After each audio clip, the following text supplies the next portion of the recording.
Hello and welcome to the next Excel video, which covers VLOOKUPs. Okay, so the first one that I did covered absolute versus relative cell references. This one is going to cover VLOOKUPs, and I will use some named ranges in here, and probably even some if-then statements. So if you haven't looked at the absolute versus relative cell references in the if-then video, please watch that one first before moving on to VLOOKUP. So VLOOKUP, as you can see here, this is in the PowerPoint presentation. So the VLOOKUP allows you to retrieve data from a table. And so it's much easier to use a VLOOKUP rather than using a series of nested if-then statements. That's what can get really, really hard to do, is doing a series of nested if-then statements in order to retrieve data from a table. So what I mean by that, if you were to come over here and download this file from Canvas, it's I'll move it up here for you, vlookup demo.xls, and then I have the solution here. There's the two VLOOKUP files that are posted up on Canvas. You can see what I have is quantity right over here, and what I want is I want to be able to look up this quantity in this table and then pull in the appropriate unit price. But you can see, in order to do that with if-then statements, I'm going to have to use a series of nested if-then statements. That is, if-then statements inside if-then statements. And it gets really tricky to do that. So an easier way to retrieve data from a table like this is to use the Vlookup function. And that's exactly what VLOOKUP does. You give it an input right over here, it looks in a table, and then it retrieves the corresponding data value from the quantity, in this case, that we specified. So in this case, it will pull the corresponding data value, which is the price based upon the quantity that we specify. Okay, so in order to do a VLOOKUP, I'm going to come right over here to my unit price. So I'm going to say equals VLOOKUP, like this, open parentheses, and I'm going to say my lookup value is my first argument of my function, and I want it to be the quantity that I want to look up. Okay? So then I'm going to come over here, and now I'm going to specify my table. Now my table has to be ordered in numerical order. Okay? So it has to be from lowest to highest based upon the first column. So in this case, you can see it's going from low quantity up to the highest quantity. So I'll come over here and I'll select these like this. That's my table array. The column index number is the column in which you want to find the data you want to get. Okay, so in this case, the data I want to get, which is the price, is in the second column, so I'm going to put 2. If it were in the third column, I would say 3. And I'm going to say my range, my final argument of my VLOOKUP is approximate match versus exact match. Now in this case, I want an approximate match, because you can see over here, look at some of the quantities. For example, 15. I don't have 15 over here. So I want the approximate match. So what it's going to do is find the value, find the corresponding price that best matches the quantity you send it. So in this case, I'm going to say 240. Well, that one's pretty easily. That's an exact match. But what about 30? I don't have 30. So what it's going to do is it's going to look over here. It's going to say, okay, quantity is 0 to 60. I'm going to pull 30. You sent me 30. I'm going to pull $2.45. The way it works is, in this case, 0 to 59 is 259. 60 to 119 is 227. Okay, 120 to 239 is 212. 240 and above is $2. That's the way it works with the approximate match. So I'm going to say true. It returns $2. Now I'm going to come back in here and I'm going to do a few things to make this fancier. I'm going to use a range name. So what I'm going to do is I'm going to come over and highlight all of this. And then I'm going to come over here like what we did before. I'm going to call it, give it a range name. So I don't have to I can name more than one cell as a range name. I'm going to come over and specify the whole thing. The whole table is unit price. Now one thing, when you specify your range names, you cannot have a space in your range names. It cannot start with a number. Okay, so it gets Excel gets a little bit picky about how you name it. Okay, so if you absolutely cannot stand that this is all one word, you can put an underscore to separate the two words. Okay. Then I'm going to hit the enter key. So now I'm going to do my VLOOKUP again, like this. What I want to look up right over here, unit price is my table.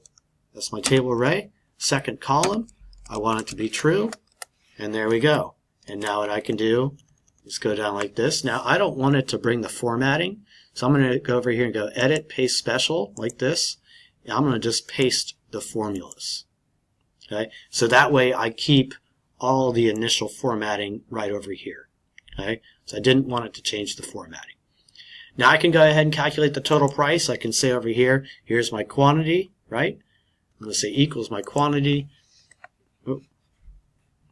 Escape equals my quantity times my unit price, and there we go, 480. I'm going to go Control C again. I'm going to go down here, and I'm going to go paste special, and I just want to paste the formulas, and there we go. Okay. Now my unit shipping, let's look at that. That's also in a table. Okay.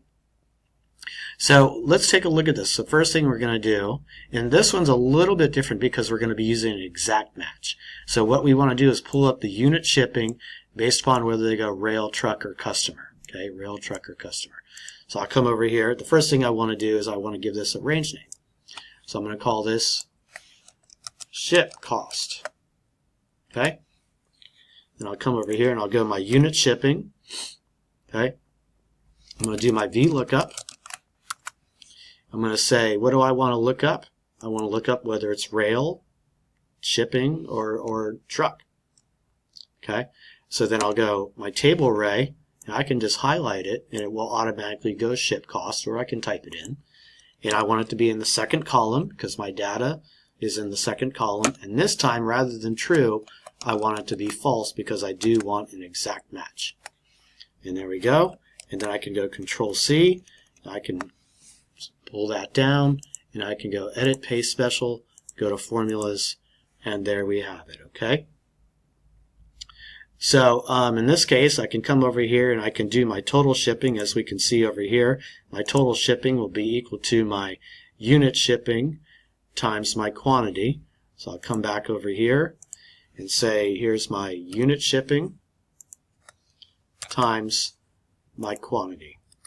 And of course, I can bring this down.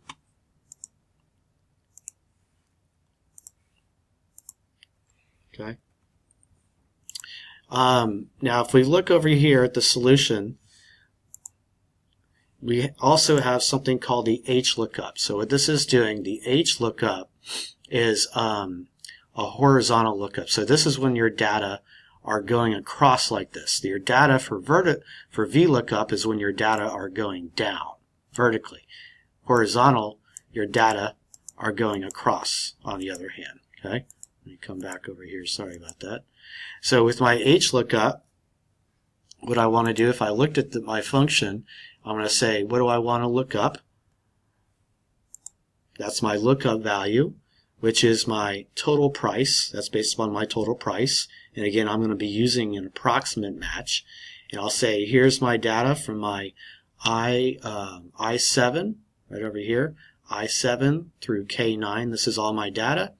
And then I want to look in the third column, which means basically I'm going with shipping discount 2. The third row. This is the row, shipping discount 2, and I do want it to be a approximate match because my total price is obviously I have a total price of 480, which is not listed up here, so I want it to be an approximate match. I did put it as a negative number because it's listing as a discount, so I put the little minus right over here to show that it's a discount, and then I can just multiply that times my H14, which is my total shipping right over here, to get my shipping discount. Then the nice thing about doing it this way is that when I come over here and I calculate my grand total, I say my price plus my shipping discount, and this is plus a negative number, so it reduces it. Okay, so that's the whole solution right over here. So What we did, what you need to know for your spreadsheet case is the VLOOKUP, not the HLOOKUP. I don't have you do the HLOOKUP, but I did want to go over that in the solution just to show you the way it works. And again, the HLOOKUP is good. That's the appropriate function to use when your data are in columns, not rows. Okay? So then what we say, the way the HLOOKUP works is you give it the value you want to look up, and then you have to specify the rows. So in this case, the other thing to think about is if you look over here when I highlighted this, okay, if I look over here, let me come back over here. Oops, sorry. Highlight this right over here. My ship cost does not include the labels, does not include the headers. Just like over here with my HLOOKUP, it's just the data. It does not include your headers, your labels. Okay. Okay. All right. So that concludes our VLOOKUP demo video. The next one I'm going to do is we get into doing on pivot tables. That'll be the next one, and then after that we'll move into doing some regression.